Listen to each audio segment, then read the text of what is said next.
तो भाई लोग कैसे हो। आज मैं आप लोग के सामने शेरबाज की स्टोरी शेरबाज और बेरहम लुटेरे का अगला भाग लेके आया हूँ। चलिए कहानी स्टार्ट करते हैं। तभी दस्यु सरदार शैतान सिंह शराब खाने में प्रविष्ट हुआ और वहाँ का माहौल देखकर चौंक पड़ा। यह सब क्या हो रहा है दुर्जन? कौन है यह? कौन है वह सुअर? सरदार कोई नया ही आदमी है, पर माधव और किशन भी जानबूझकर उससे उलझे हैं। आदमी जानदार है, पीटने दो साले को। और कुछ ही पलों बाद माधव और किशन जमीन सूंघते दिखाई दिए। और कोई है पुलिस का बकरा जो लाइसेंस देखना चाहता हो? फिर शेरबाज अपनी बंदूक उठाकर दुर्जन के पास पहुंचा। लो संभालो अपने पैसे, सालों ने सारा मूड ही खराब कर दिया। आदमी काम का लगता है, ऐसे ही आदमी की मुझे सख्त जरूरत है। पैसे अदा करने के पश्चात शेरबाज शराबियों की तरह झूमता हुआ बाहर की ओर चल दिया। वह मुंह छिपाए लंबा तगड़ा आदमी कौन हो सकता है?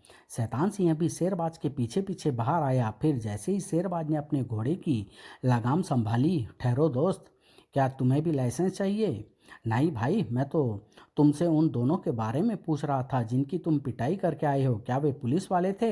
हाँ, और जग्गा को पुलिस वालों से सख्त नफरत है। शैतान सिंह जग्गा के रूप में शेरबाज को कोई खतरनाक बदमाश समझ रहा था। दोस्त, यदि बुरा ना मानो तो क्या तुम बताओगे कि आप कहाँ जा रहे हो? जग्गा अब अपनी खाली जेबें भरने का इंतजाम करेगा, पर तुम पूछने वाले कौन होते हो? पिस्तौल नीचे कर लो दोस्त, और मुझे गलत मत समझो। यदि तुम चाहो तो तुम्हारी जेबें नोटों से भर सकती है, लेकिन कैसे? तुम्हारी जेबें नोटों से केवल शैतान सिंह ही भर सकता है, और उसे तुम्हारे जैसे बहादुर की सख्त जरूरत है। शैतान सिंह का नाम सुन शेरबाज मन ही मन प्रसन्न हो उठा, लेकिन प्रकट में अनजान बनता हुआ बोला, कौन शैतान सिंह जिसका नाम सुनकर इस इलाके के लोग थर थर कांपने लगते हैं? यहाँ का बेताज बादशाह है वह। ओह, तब तो उससे जरूर मिलूंगा। कहाँ मिलेगा वह? आओ मेरे साथ। कई घुमावदार रास्तों से होता हुआ शैतान सिंह शेरबाज को लेकर अपने अड्डे पर पहुंचा। लो, हम उसके अड्डे पर आ पहुंचे। क्या बढ़िया ठिकाना चुना है। कहाँ है तुम्हारा शैतान सिंह? शैतान सिंह ने तुरंत ओढ़ा हुआ कपड़ा उतार फेंका। जग्गा, तुम शैतान सिंह से ही बात कर रहे हो? ओह, तो तुम ही हो शैतान सिंह। वाह, मान गए उस्ताद। आओ, अब मैं तुम्हें अपने आदमियों से मिलवाता हूँ। चलो। आदमी खतरनाक है और शक्तिशाली भी। शैतान सिंह शेरबाज को लेकर पहाड़ों के मध्य एक समतल स्थान पर पहुंचा, जहां उसके सारे साथी एकत्रित थे। यह तुम्हारा नया साथी जग्गा है। आज से यह भी दल का सदस्य है। लेकिन सरदार, नियम के अनुसार हर नए सदस्य का मुकाबला पुराने सदस्यों के साथ होता है, और हार जीत के अनुसार ही उसका दल में पद नियुक्त किया जाता है। इस नियम का पालन जग्गा भी करेगा। क्या तुम मुकाबले के लिए तैयार हो जग्गा? जग्गा मुकाबले के लिए हमेशा तैयार रहता है। अब्दुल्ला, मुकाबले की तैयारी करो। और जग्गा, तब तक तुम कुछ खा पी लो, मैं अभी आता हूँ। फिर शैतान सिंह गुफा के अंदर अपने भाई मलखान के पास पहुंचा। कैसे हो मुन्ना? आज एक नया आदमी दल में आया है। नियमानुसार मुकाबला होगा। चलो, कुछ दिल ही बहलेगा। क्यों रे डॉक्टर, या तू भी देखेगी मुकाबला हमारे पट्ठों का? लड़ाई झगड़ा मुझे पसंद नहीं, लेकिन खुली हवा में सांस लेने के लिए जरूर चलूंगी। थोड़ी देर बाद मलखान को मुकाबले के स्थान पर ले जाया गया। साथ में रोमा भी थी। पता नहीं किस किस्म का मुकाबला होने जा रहा है। जैसे ही रोमा उस स्थान पर पहुंची, उसे देख शेरमान ने एक सुख की सांस ली। ओह रोमा, शुक्र है अभी जिंदा है। रोमा ने भी एक उड़ती नज़र उस नए चेहरे पर डाली और गहरी सोच में डूब गई। इस आदमी को मैंने कहीं देखा है, लेकिन कहाँ? तभी शैतान सिंह ने मुकाबला शुरू करने का आदेश दिया।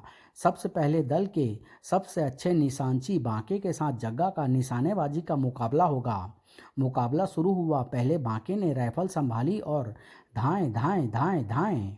अगले ही पल निशाने के लिए रखे ताश के चारों पत्तों में 4 छेद हो गए, और दल के सभी सदस्य वाह वाह कर उठे। शाबाश बांके, जवाब नहीं तुम्हारा। वाह, क्या निशाना है। अरे यह काना क्या मुकाबला करेगा उसका? निशाना लगाने के लिए सिर्फ एक ही आंख की जरूरत पड़ती है दोस्त। फिर जग्गा उर्फ शेरबाज ने राइफल से निशाना साधा और चारों इक्के के ठीक मध्य में 4 छेद हो गए। सभी डाकू ऐसे ही अचूक निशानेबाजी की प्रशंसा किए बगैर न रह सके। वाह, कमाल कर दिया जग्गा तूने तो। क्या गजब का निशाना है, आंखों पर विश्वास नहीं होता है। उधर रोमा के दिमाग में खलबली मची हुई थी। क्या खूब निशाना है। न जाने क्यों इस डाकू जग्गा को देखकर मुझे उस बहादुर और महान शिकारी शेरबाज की याद आ रही है। राइफल के बाद पिस्तौल की निशानेबाजी शुरू हुई। बांके ने पिस्तौल निकाली और इस बार देखूंगा उसकी निशानेबाजी। दूसरे ही क्षण बांके की पिस्तौल गरज उठी। धाएं! और सामने निशाने के लिए रखी जलती हुई 6 मोमबत्तियां में से 5 बुझ गई। वाह शाबाश बांके! सरदार, मोमबत्ती तो गोली की हवा से भी बुझ सकती है।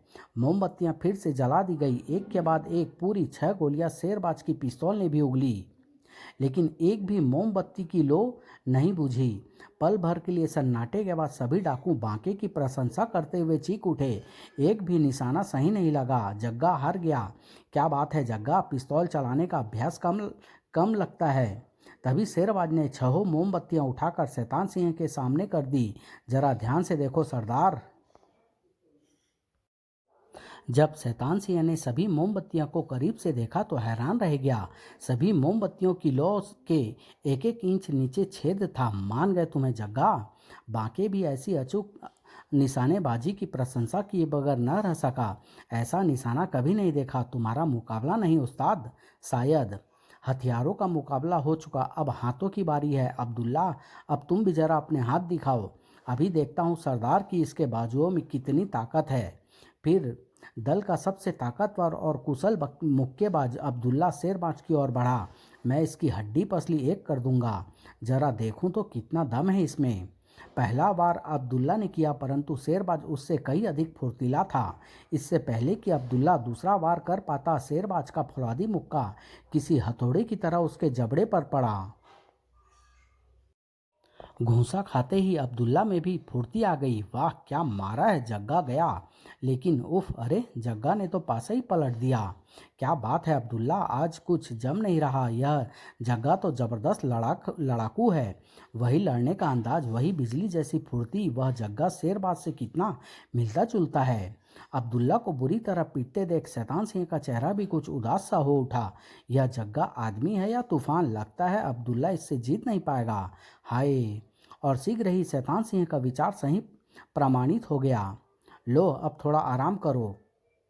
लो सरदार, अब अपने सबसे ताकतवर लड़ाके की मरहम पट्टी करवाओ।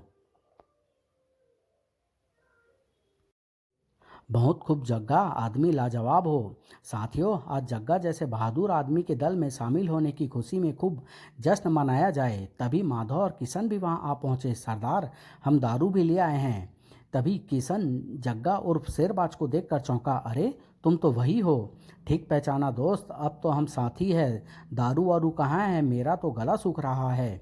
फिर किशन उसे एक छोटी सी गुफा में ले गया जहाँ शराब का पूरा ड्रम भरा रखा था। यह तो देसी है उस्ताद, मैं तुम्हारे लिए अंग्रेजी लाता हूँ। मैंने एक बोतल संभाल कर रखी हुई है। ठीक है, पर जल्दी करो। यदि सारी शराब में बेहोशी की दवा मिला दी जाए तो काम आसान हो जाएगा। किशन के वहां से जाते ही शेरबाज ने बेहोशी की दवा निकाली और शराब के ड्रम में डाल दी। अब जो भी इस शराब को पिएगा वह कई घंटों तक बेहोश रहेगा। थोड़ी ही देर बाद किशन एक बोतल ले आया। लो उस्ताद, अंग्रेजी शराब से अपना गला तर तर कर लो। मैं ड्रम उधर ले उधर ले जाऊं, सभी दारू मांग रहे हैं। वाह दोस्त, आदमी बहुत काम के हो। किशन के जाते ही शेरबाज ने कुछ शराब अपने कपड़ों पर गिरा ली और बाकी शराब एक कोने में उड़ेल दी। इन सब के बेहोश होते ही मैं अपना काम शुरू कर दूंगा।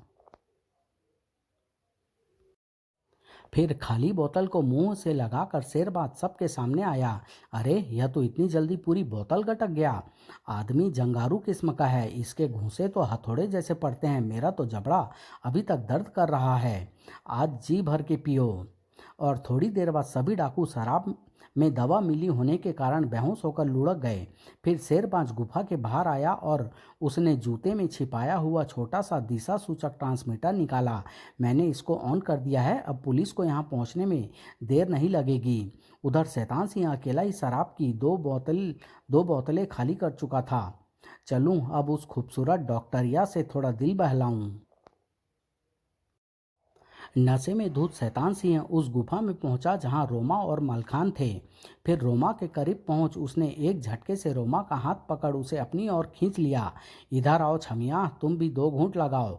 नहीं, छोड़ो मुझे। तभी मलखान ने, जिसका हृदय रोमा की सेवा शुश्रूषा से परिवर्तित हो चुका था, उठकर अपने बड़े भाई शैतान सिंह को रोकने की कोशिश की। ठहरो भैया, यह क्या? इस लड़की ने तो मेरी जान बचाई है। परंतु नशे में अंधे शैतान सिंह ने मलखान को जोर से एक तरफ धकेल दिया। चुप चुप रहे, बड़े भाई के आगे जुबान चलाता है। घायल मलखान शैतान सिंह के जोरदार धक्के से संभल न सका और लड़खड़ाता हुआ एक तरफ जा गिरा।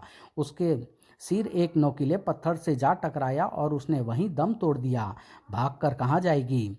शैतान सिंह चिल्लाता हुआ रोमा के पीछे दौड़ा। अरे पकड़ो इस छोकरी को, कहाँ मर गए सब? इस पापी के हाथ आने से तो मर जाना बेहतर है। गुफा के बाहर जैसे ही शेरबाज ट्रांसमीटर ऑन करके पलटा, उसे दौड़ती हुई रोमा गुफा से बाहर आती दिखाई दी। शैतान सिंह उसके पीछे था। अब तो इस हैवान से जूझना ही पड़ेगा। अंधाधुंध भागती हुई रोमा शैतान सिंह को काफी पीछे छोड़ गई। शैतान सिंह ने गुस्से में आकर उस पर गोली चला दी, जो रोमा के सिर के ऊपर से निकल गई। ए नादान छोकरी, रुक जाओ वरना। तभी एक फायर हुआ और शैतान सिंह के हाथ की पिस्तौल दूर जा गिरी। अरे कौन है यह गुस्ताख? और शेरबाज अपने असली रूप में शैतान सिंह के सामने आ खड़ा हुआ। शैतान सिंह, अपने दोस्त रणजीत की मौत के बदले में मैं तुम्हें जिंदा कानून के हवाले करूंगा। ओह, तो तुम रणजीत के दोस्त हो? उधर बेतहाशा भागती हुई रोमा एक पत्थर से ठोकर खाकर एक गहरी खाई में लुढ़कती चली गई। गिरती हुई रोमा की चीख सुनकर क्षण भर के लिए शेरबाज का ध्यान पलटा और शैतान सिंह के लिए इतना ही समय काफी था। शैतान सिंह को धोखा देने वाला कभी जिंदा नहीं बचा, मूर्ख। उधर गहरी खाई में नीचे गिरती हुई रोमा के हाथ में संयोग से एक जंगली बैल आ गई, जिसे उसने दोनों हाथ से कसकर पकड़ लिया। ओफ, अगर मेरे हाथ छूट गए तो मौत निश्चित है। हे भगवान, अब तुम ही रक्षा करना। इधर ऊपर शैतान सिंह और शेरबाज में भीषण संघर्ष जारी था और अचानक दोनों लड़ते लड़ते उसी खाई के किनारे पहुंच गए जिसमें रोमा गिरी थी। यह ले दगाबाजी का इनाम, हरामजादे। तभी शैतान सिंह का मुक्का खाकर शेरबाज चट्टान पर गिर पड़ा। फिर जैसे ही शैतान सिंह ने चट्टान पर गिरे शेरबाज को दबोचने के लिए उस पर छलांग लगाई, अब तुम्हारा अंत आ गया है। शेरबाज फुर्ती से एक तरफ हट गया, लेकिन शैतान सिंह संभल न पाया और अपनी ही झोंक में गहरी खाई में नीचे पत्थरों पर जा गिरा और उसके प्राण पखेरु उड़ गए। जब शेरबाज ने खाई में झांक कर देखा तो नीचे उसे रोमा जंगली बैलों के सहारे लटकती दिखाई दी। और फिर तुरंत ही बहादुर शेरबाज अपनी जान पर खेल रोमा के पास जा पहुंचा और कड़े परिश्रम के बाद उसे खाई में से निकालने में सफल हो गया। मेरा शक सही निकला, यह शेरबाज ही है। अगर आप कुछ पल और ना आते तो मेरा बचना असंभव था। मैं किन शब्दों में आपका धन्यवाद करूं? इसकी कोई ज़रूरत नहीं है। मगर आप एक डाकू के वेश में इन लुटेरों के बीच यहाँ कैसे पहुँचे? अपने दोस्त रणजीत के हत्यारों को कानून के हवाले करने के लिए मुझे यह सब कुछ करना पड़ा और डाकुओं द्वारा आपके अपहरण का भी मुझे पता चल गया था। मैं कभी सोच भी नहीं सकती थी कि मेरी शेरबाज से फिर मुलाकात होगी, और वह भी ऐसी परिस्थितियों से। चलो हम गुफा की तरफ चलें, अब पुलिस भी पहुंचने वाली होगी। और थोड़ी ही देर बाद पुलिस वहां हेलीकॉप्टर द्वारा पहुंच गई। सभी बेहोश डाकुओं को बंदी बना लिया गया है, परंतु शैतान सिंह हाथ नहीं लगा। मुझे अफसोस है, मैं उसे जिंदा ना पकड़वा सका। उसकी लाश नीचे एक खाई में पड़ी है। शैतान सिंह और उसके पूरे दल का सफाया एक ही आदमी कर देगा, ऐसा हम कभी सोच भी नहीं सकते थे। पुलिस कमिश्नर के अनुरोध पर शेरबाज कुछ दिन राजगढ़ रुका। इस बीच वह रोमा से काफ़ी घुल मिल गया था। शेरबाज के दिल्ली रवाना होने के दिन, रोमा तुम मेरे यहाँ कब आओगी? बहुत जल्द ही, मैं तुम्हारे पक्षी विहार को देखने के लिए बहुत उत्सुक हूँ। विमान के उड़ान भरने के बाद रोमा जाते हुए विमान को तब तक निहारती रही जब तक कि वह उसकी आंखों से ओझल नहीं हो गया। जिंदगी कितनी अजीब है। कुछ ही दिनों की मुलाकात दो अजनबियों को इतना करीब ले आती है जैसे कि उनका जन्म जन्म का नाता हो। समाप्त।